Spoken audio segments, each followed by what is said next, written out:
सारे दर्शकों ने राम राम में मंजीत कोथ है। फिलहाल किसान नेता सुरेश कोथ दो रहे हैं। ईब एक बड़ी कॉल दी गई है चंडीगढ़ का घेराव।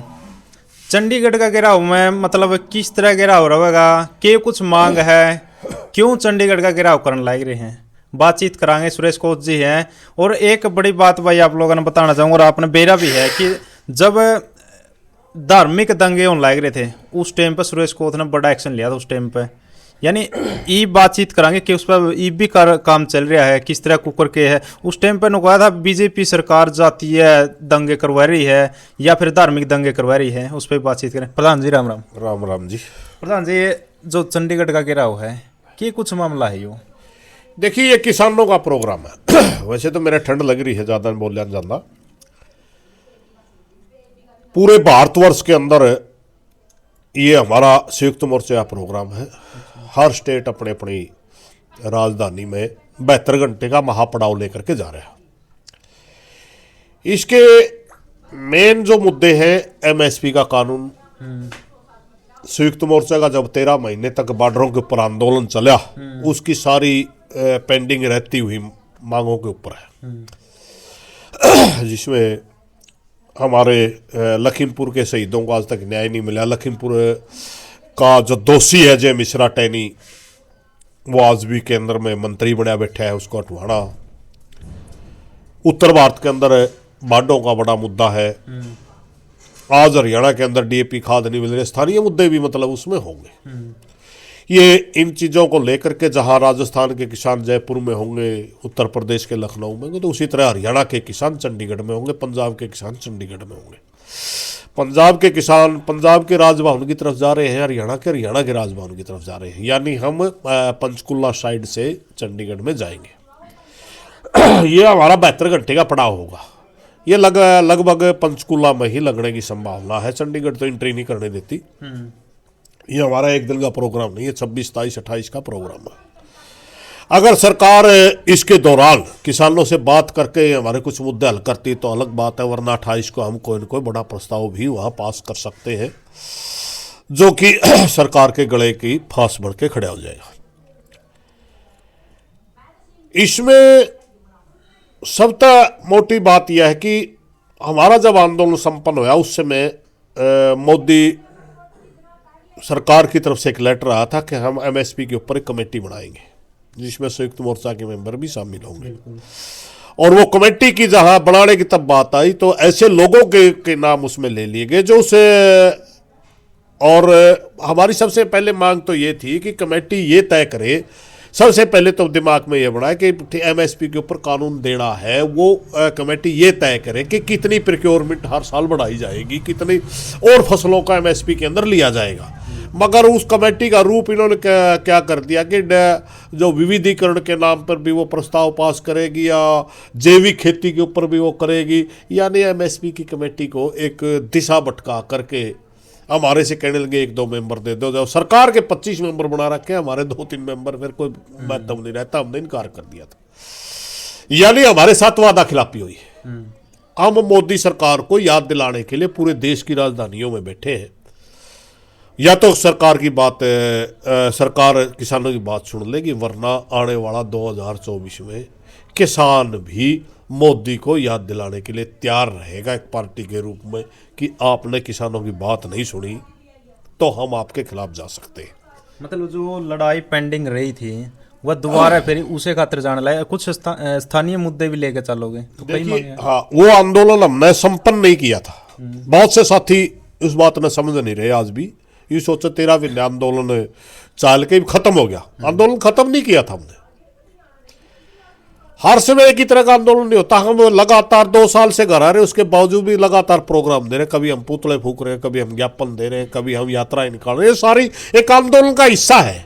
अब भी हम आंदोलन में हैं। 13 महीने हम बॉर्डरों पर थे, 2 साल से अभी हम प्रोग्राम ले रहे हैं, आज भी आंदोलन में।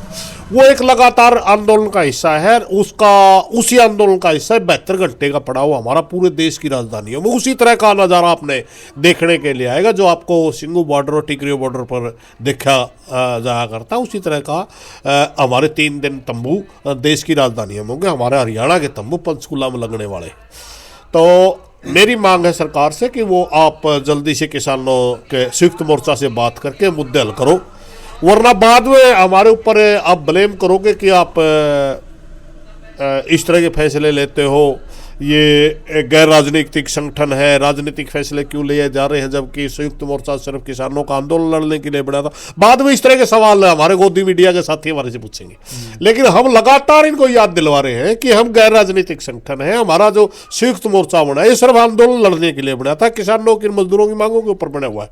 मगर लगातार आंदोलन चलने के बावजूद 3-3.5 साल से हम आंदोलन में, उसके बावजूद हमारी नहीं सुनाई होगी, तो बाद में हमने राजनीतिक फैसला भी लेना पड़ेगा। फिर तो हमारी मजबूरी होगी ना, फिर तो हम ये सोचेंगे कि ठीक है इनको फिर वोट की चोट दो, और तो कोई हमारे पास विकल्प बचेगा नहीं। तो मतलब किस तरह जाओगे, चंडीगढ़ जाओगे और कितने लोग आने की आशंका है, कितने इकट्ठे उसके? हमने हरियाणा का, वैसे तो पूरे प्रदेश के किसानों से मेरी हाथ जोड़ करके प्रार्थना ज़्यादा से ज़्यादा संख्या में आप आइए, जिस तरह आप टिकरी पे थे, जिस तरह आप सिंगू पे थे, इस तरह आइए। मगर हमने आसपास के गाँव के क्षेत्र के लोगों को कहा कि आप ट्रैक्टर लेके आइए, क्योंकि हमने अपने सामान भी रखना है, वहाँ लंगर भी चलेंगे, 3 दिन तक सोना भी है, वहाँ ट्रैलियों में जाएंगे, जो दूर के गांव है वो ट्रैलियों के बजाय गाड़ियाँ का इस्तेमाल करेंगे। इसलिए हमारी 10,000 से नीचे तो संख्या होनी नहीं चाहिए हरियाणा की, जो हमारी समझ है। बाकी ऊपर हो जाए तो बेहतर है। जैसे पंजाब ने अपना टारगेट लिया, उन्होंने 20 और 25-30 हज़ार का टारगेट वो ले रहे हैं, हमने अपना लिया भाई 10 से ऊपर 15 और 20 हज़ार लोग वहाँ 3 दिन तक रहेंगे, और हम अपनी सरकार को चेताने के लिए पहुँचेंगे कि किसान की आवाज़ सुनो। प्रधान जी, पाछे ही एक मेवात का दंगा होया था और उसमें आपकी भागीदारी रही थी पूरी। कुछ लोग आगे टारगेट पे थे आप कि ऐसा करिया नू करिया है, जो मुसलमान नू कह रहे थे लोग, मुसलमान पक्ष ले रहा है, लेकिन आपने बीच बचाड़ा बोले थे कि एक पंचायती तौर पे तो कोई ईबीओ काम चल रहा है नू का? देखिए, सही मायने में हम किसी के पक्ष में नहीं थे, आज भी नहीं है। हम अगर किसी के खिलाफ है तो फासिज्म के खिलाफ है, यानी एक तरह की विचारधारा अगर आप किसी पे थोपोगे तो हम उसके खिलाफ हैं। जबरदस्ती नहीं कर सकते इस देश के अंदर। हमने उस समय देखा था कि वो दंगा जो था वो सरकार द्वारा प्रायोजित दंगा था। हमने कहा था सरकारों का काम दंगे करवाना नहीं होता, सरकारों का काम दंगा रोकना होता है। आज भी हम उस बात पे कायम हैं, और न केवल हरियाणा में कायम है, बल्कि हम इस देश के नागरिक हैं।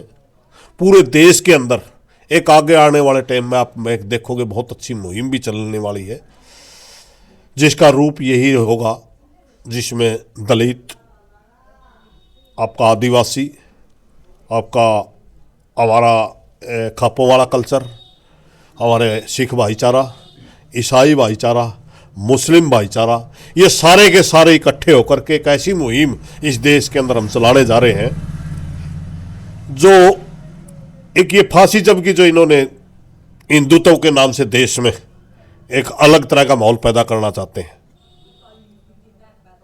उसका बिल्कुल खिलाफ खड़े हो जाएंगे कि हम आपको एक तरह की विचारधारा इस देश के ऊपर थोपने नहीं देंगे। मैं आपको बताऊं, प्रधानमंत्री जैसे पद पे बैठ करके कोई आदमी जब धार्मिक बात बोलने शुरू हो जाए तो समझ ले देश के लिए अच्छे लक्षण नहीं है। 22 जनवरी को हमारे अयोध्या के अंदर राम मंदिर का उद्घाटन हो रहा, बड़ी अच्छी बात, हम भी जावांगे, कदे टाइम लग गया तो। राम सबका था, आरएसएस का राम नहीं था। आरएसएस के लोग जो कब्जा कर रहे हैं, सबसे पहले ये आंदोलन की शुरुआत आरएसएस ने नहीं की थी, इसने बाद में कब्जा किया। राम मंदिर की बात करें प्रधान जी, किसी जाति धर्म का बनाया गया वो? मैं बता रहा हूँ, राम मंदिर एक आस्था का विषय है। बिल्कुल है। राम मंदिर एक आस्था के हिसाब से हम धोखने जाएंगे, अच्छी बात है, मगर मंदिर से रोजगार पैदा नहीं होते, मंदिर से शिक्षा पैदा नहीं होती, मंदिर से देश का वैज्ञानिक दृष्टिकोण नहीं चलता, मंदिर से सिर्फ आस्था चलती है। और मंदिर से ही राजनीति तय हो, वो किसी भी देश के लिए अच्छी नहीं होती। इसलिए हम भारत सरकार से एक प्रार्थना भी करना चाहेंगे, आप जिस तरह का माहौल इस देश के अंदर बनाने की तैयारी कर रहे हैं, हम वो माहौल नहीं बनने देंगे। हम इस देश को उस दिशा में नहीं जाने देंगे अगर हमारी चाली तो। भाई धक्का तो घने तकड़े हुए तो घने आदमी इकट्ठे हुए तो उनके लग जाएंगे। वरना ये हम उस चीज में विश्वास रखते हैं देश सबका हो, सह अस्तित्व में रहे, गरीब अमीर सारे मिलके रहे। ये जिस किस्म के नारे लगाते हैं आरएसएस के लोग, ये मनुस्मृति में विश्वास करते हैं। मनुस्मृति हमारा एक धार्मिक ऐसा ग्रंथ है जिसके तहत पूरी दुनिया को वर्णों में बांटा गया। आरएसएस उसी पे चलती है जिसके अंदर दलित के लिए, महिला के लिए, हमारा जो कृषक समाज है, बीच का जो खेती करने वाले लोग हैं, बैकवर्ड है, ओबीसी हैं, आदिवासी हैं, इनके लिए कोई उचित स्थान नहीं है, बल्कि इनको प्रताड़ित किया गया था। बार बार ये उन चीजों को याद दिला करके हमारे इन भाइयों को एक एहसास करवा रहे हैं कि तुम छोटे लोग हो, हम बड़े। और हम कह रहे हैं आप बड़े नहीं हो, हम ये कह रहे हैं आप बड़े नहीं हो।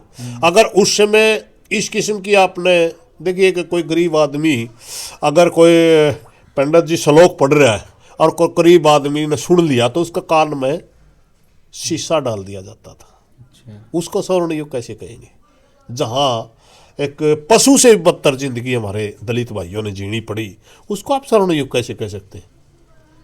जिसको शिक्षा से वंचित किया गया 75% समाज को, ना पढ़ सकते ना पढ़ा सकते, उसको आप स्वर्ण युग कैसे कह सकते हैं? तो हमारा इन बातों के ऊपर पूरी तरह आपत्ति थी, है और रहेगी। और हम चाहते हैं देश संविधान से चले, ये देश में कानून का राज हो। हम किसी जाति के खिलाफ नहीं है। मैंने अभी भी पंडित का इस्तेमाल कराया, कुछ लोग ने सोच जंग ब्राह्मण ने कंधा हुआ। ब्राह्मण में 99% लोग खेती करने वाले, उन्हें बेरा नहीं। जो धर्म के नाम पे प्रचार करके लोगों को भ्रमित करके, मूर्ख बना करके और वो अपने रोजगार चलाते हैं, दूसरे को नीच दिखाना पसंद करते हैं, उनके खिलाफ हम ब्राह्मण के खिलाफ नहीं, ब्राह्मणवाद के खिलाफ हैं। कुल मिलाकर के आरएसएस के लोग जिस तरह का मामला लेकर के आ रहे हैं, आज तक देखिए हमारा तो उत्तर भारत के ब्राह्मणों के भी खिलाफ आरएसएस का चीफ आज तक एक अपवाद को छोड़ करके एक छोटा सा क्षेत्र की एक जाति का बनेगा। ना दलित बन सकता, ना आदिवासी बन सकता, ना ओबीसी बन सकता, एक ही एक क्षेत्र का चित्त पावन ब्राह्मण सिर्फ वो बन सकता। क्यों भाई, मार ले ब्राह्मण, ब्राह्मण को नहीं गए, उत्तर भारत का नहीं बन सकता। उनमें भी हमारे तो ब्राह्मण नहीं मानते हैं। जिस ना आप अच्छी नज़र से देखा, हमारे पंडित हैं, पुरोहित हैं, कदे जमान्या में तब मालदे आए हैं, हमारे तो उनने भी वो नहीं मानते। तो आरएसएस की विचारधारा हमारे देश के लिए अच्छी विचारधारा नहीं है, तोड़ने की विचारधारा है, जोड़ने की विचारधारा नहीं। हम तो छत्तीस बिरादरी के समाज को एकता में रखने की बात करने वाले लोग हैं, और उसी हम चाहते हैं देश में उसी तरह की राजनीति हो। जिस तरह नू में इन्होंने खेल खेलने की कोशिश करी तो पूरे समाज ने खड़ा होकर के उसको रोका। मैं अकेला नहीं था, मेरे पीछे बहुत कुछ ज़्यादा लोग थे। बहुत से लोगों ने मेरे बाद में वीडियो डाली, आपने देखा होगा, सारा हरियाणा एकदम खड़ा हो गया इनके खिलाफ। कहाँ आज वो लोग? अगर कल भी इस तरह की बातें वो लेकर के चलेंगे तो कल भी इसी वह लोग आज भी तैयार हैं, वो अपने प्रदेश को, देश को जलते हुए देखना नहीं चाहते। तो आपने एक मुहिम कही है कि सारे धर्म मिलकर, सारी जाति मिलकर एक मुहिम छेड़ा है, किस तरह की मुहिम चल रही है? वो आज भी चल रही है। अपने अपने क्षेत्रों में कोई सभाएं कर रहा है, कोई मीटिंग कर रहा है, कोई यात्राएं निकाल रहा है, और ये सबको संदेश दे रहा है कि इनके चक्कर में नहीं आना है। ये जो लोग डफली बजा रहे हैं ना, हर रोज धार्मिक नारे लगा करके लड़वाना चाहते हैं, इनके चक्कर में नहीं। वो आज भी चल रही है और वो और भी बढ़ती जाएगी। जितना भी ये 2024 से पहले मोदी के पास और कोई विजन ही नहीं है। ये 2024 के इलेक्शन में मोदी स्टेज पे खड़ा होकर के ये नहीं बता सकता किसने कितने बच्चों को रोजगार दिया, कितने आईआईटी खोले, कितने आईआईएम खोले, कितनी शिक्षा का बढ़ावा दिया, कितना, ये बता ही नहीं सकता। विकास नहीं बता सकता, ये है ही नहीं, क्योंकि किया ही नहीं। बोल लगा तो झूठ बोल लगा हुआ भी। इसके पास सिर्फ इलेक्शन जीतने का एक ही मुद्दा बाकी है। हिंदू मुसलमान के दंगे करवाओ देश में और जीत जाओ। इसलिए इन्होंने जनवरी में ये राम मंदिर की उद्घाटन करवा के पूरे देश के अंदर एक धार्मिक माहौल बनाएंगे और हम कहेंगे मंदिर बहुत अच्छी चीज है, बनया है, बिल्कुल अच्छी चीज है, मगर मंदिर खाने के लिए रोटी नहीं देगा, खाने के लिए रोटी रोजगार देगा, खेत देगा, कल्याण देंगे। तो हमारे को किसान को एमएसपी चाहिए, उसके बच्चे अच्छे तब अच्छी शिक्षा ले सकते हैं जब उसको एमएसपी मिलेगी। मजदूर को मजदूरी चाहिए, उसके बच्चे तब अच्छी शिक्षा ले सकते हैं, उसको मजदूरी चाहिए। मंदिर में भीख मांगेगी कि सारे देश की जनता बैठ पेडियम बैठ के, ये हम मंदिर खाने नहीं देगा। आप बात वो करिए शिक्षा पे, रोजगार पे, इन पे वो करिए, हम उस दिशा में बात करेंगे, वो उस दिशा में बात करेंगे, जनता जिसकी ज़्यादा मानेगी उसमें देगी।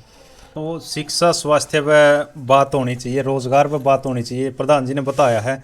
तो आगे की जो रणनीति है वही बताई कि 26, 27, 28 3 दिन का प्रधान, 3 दिन का 72 घंटे 72 घंटे पड़ाव रहेगा और बातचीत करने खातर जाऊँ। किसान हरियाणा किसान भी जाऊँगे, पंजाब के किसान भी जाऊँगे, सारे जाऊँगे, जितने भी स्टेट हैं सारे किसान जाएगा अपने अपने राजधानी में, ज्ञापन सौंपेंगे, मिलेंगे, बातचीत करेंगे।